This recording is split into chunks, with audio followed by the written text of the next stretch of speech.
وثقت صورة أحدث ظهور للمحترف المصري لاعب ليفربول محمد صلاح مع الأمير محمد بن سلطان في لندن. وأظهرت الصورة الأمير محمد بن سلطان ومحمد صلاح يلتقطان صورة سيلفي تذكارية في مطعم نوبو بلندن.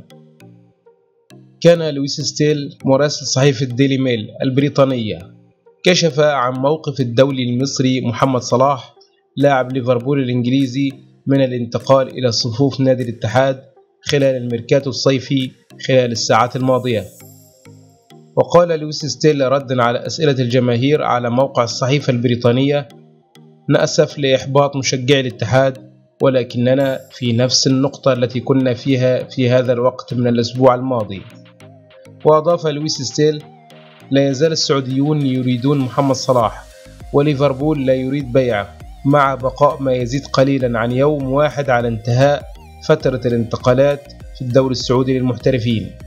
سيتطلب الأمر شيئا غير عادي لتغيير نتيجة هذه الملحمة التي لم تكن أبدا سببا لأي قلق في ليفربول.